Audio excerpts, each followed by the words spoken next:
அவங்க கூட ஒரு பெண் இருப்பாங்க. அவங்க கொஞ்சம் ஜேர்னலிசத்தில் ஒரு ஈடுபாடு கொண்டவங்க மாதிரி தெரியுது அவங்க பேசுகிறது. அவங்க சொல்கிறாங்க என் மேலே 20 கேஸ் போட்டாங்க. சார் அரெஸ்ட் பண்ண வந்திருக்காங்க போலீஸு. அதே எஃப்ஐஆரில் பார்த்தீங்கன்னா என் பேர் இருக்குது, ப்ளஸ் 4 அதர்ஸ் அப்படின்னு ஆட் பண்ணி இருக்காங்க. மொத்தம் 20 எஃப்ஐஆர் பெண்டிங்கில் இருக்குது அப்படின்றதுனால கிட்டத்தட்ட 3-4 மாதம் வெளியே வர முடியாது. அதனால தான் வந்து இன்னைக்கு சனிக்கிழமை ஹைகோர்ட் லீவாக இருக்க நாளில் பார்த்து கைது பண்ண வந்திருக்காங்க.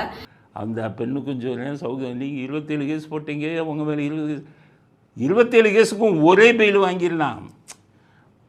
அதுக்கு பேர் தான் மல்டிபிள் எஃப்ஐஆர்னு பேர். 20 கேஸுக்கு தனியாக மல்டிபிள் எஃப்ஐஆர். ஒரே நாள் அர்னாப் கோஸ்வாமி ரிப்பப்ளிக் டிவியுடைய ஓனரு மல்டிபிள் எஃப்ஐஆர்னு போட்டு அத்தனை எஃப்ஐஆருக்கு ஒரே இது வாங்கினாங்க.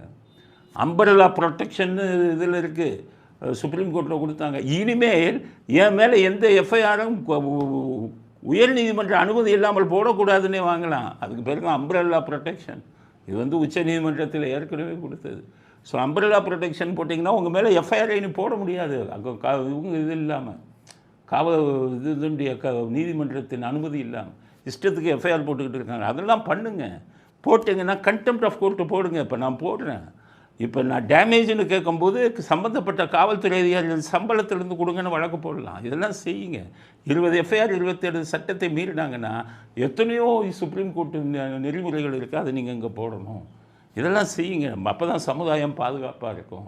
சட்டத்தை வந்து யாருமே தெரியாதனால நம்ம சட்டத்தை தெரிஞ்சு இவர்கள் மீதெல்லாம் நடவடிக்கை எடுத்தால் தான் நாடு அமைதியாக இருக்கும். நீங்கள் தப்பே பண்ணாதீங்க. நான் சொல்கிறேன், நியாயமாக இருங்க. வாழ்க்கையை வந்து நேர்மொழியில் இது பண்ணுங்கள். அதை மீறி காவல்துறை வந்தால் காவல்துறையுடன் மோதுவது தான் சரி.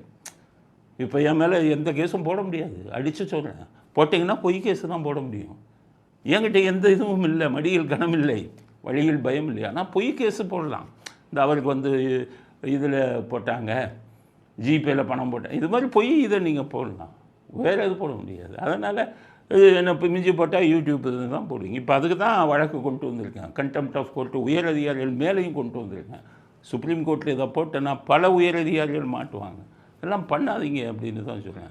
பொதுமக்களுக்கு நான் சொல்கிறது, குற்றத்தை செய்யாதீர்கள். காவல்துறைக்கு நான் சொல்கிறது, அரெஸ்ட் இதெல்லாம் வந்து பார்த்து பண்ணுங்கள், சட்டப்படி பண்ணுங்கள். இல்லாவிட்டால் இந்த இதெல்லாம் நானாக இருந்தால் மல்டிபிள் எஃப்ஐஆர் ஒரே நாளில் பெயில் வாங்கிடுவேன். 27 கேஸுக்கும் மல்டிபிள் எஃப்ஐஆருக்கு இது இருக்குது.